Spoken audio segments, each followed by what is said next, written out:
ایک چیز کی بڑی فضیلت ہے، بڑی عظمت ہے، لیکن اگر آپ اس کو صحیح نہیں سر انجام دیتے پھر اس کا نقصان بھی ہے۔ تو شریعت کے اندر فضائل بھی بیان کیے جاتے ہیں اور وعیدیں بھی بیان کی جاتی ہیں۔ ابن حبان کے اندر ایک روایت اس طرح بھی ہے، ایک تو ہے کہ رمضان کے فضائل بہت زیادہ ہیں، عظمت بہت زیادہ ہے۔ اس میں رمضان شریف میں نفل کا ثواب فرض کے برابر ہے اور فرض کا ثواب 70 گنا بڑھا دیا گیا۔ ایک تو یہ کہ فضائل بڑے ہیں، اور ایک یہ کہ اگر کسی نے اس سے پورا نفع نہ اٹھایا، رمضان کی برکتوں سے، فضیلتوں سے، سعادتوں سے جو لوگ بہرہواری نہ ہوئے، غافل رہے، ان کے لیے وعید بھی بیان فرمائی۔ یہ تصویر کا جو دوسرا رخ ہوتا ہے یہ بھی بڑا سمجھنے والا ہوتا ہے۔ نبی پاک صلی اللہ تعالیٰ علیہ وسلم نے ممبر کی ایک سیڑھی پر قدم رکھا تو فرمایا آمین، پھر دوسری سیڑھی پر قدم رکھا تو فرمایا آمین، پھر تیسری پر قدم رکھا تو فرمایا آمین۔ اب صحابہ کرام علیہم رضوان کو تجسس ہوا، عرض کی یا رسول اللہ صلی اللہ تعالیٰ علیہ وسلم یہ 3 دفعہ آمین آمین۔ حضور نے فرمایا میرے پاس حضرت جبریل امین علیہ السلام حاضر ہوئے اور انہوں نے کہا ہے کہ یا رسول اللہ صلی اللہ علیہ وسلم اللہ اس بندے کی ناک خاک آلود کرے، یعنی وہ رسوا ہو جائے، جو اپنے ماں باپ یا دونوں میں سے کسی ایک کو بڑھاپے میں پائے اور پھر ان کی خدمت کر کے جنت حاصل نہ کرے۔ حضور فرماتے ہیں میں نے کہا آمین۔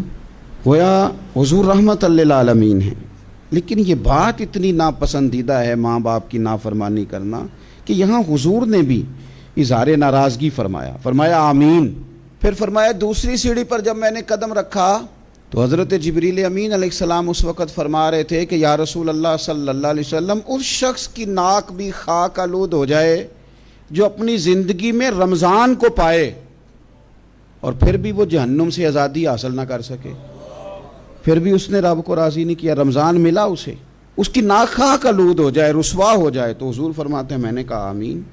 پھر محبوب فرماتے ہیں تیسری سیڑھی پہ قدم رکھا تو حضرت جبریل امین علیہ السلام عرض کرنے لگے یا رسول اللہ صلی اللہ تعالی علیہ وآلہ وصحبہ وبارک وسلم، آقا اس شخص کی ناک بھی خاک آلود ہو جائے جس کے سامنے آپ کا ذکر کیا جائے اور وہ آپ پر درود و سلام نہ پڑے۔ حضور فرماتے ہیں میں نے کہا آمین۔ تو ان وعیدوں پر بھی غور کریں، یعنی خاص توجہ دیں۔ ہر وقت انسان کو ایک طرح کا نہیں رہنا چاہیے یار۔ انسان دوستوں کی محفل میں اور طرح کا ہوتا ہے اور اپنے بزرگوں کی محفل میں اور طرح کا ہوتا ہے۔ اس کی کیفیات ہر جگہ ایک جیسی نہیں ہوتی، نہ رہنی چاہیے۔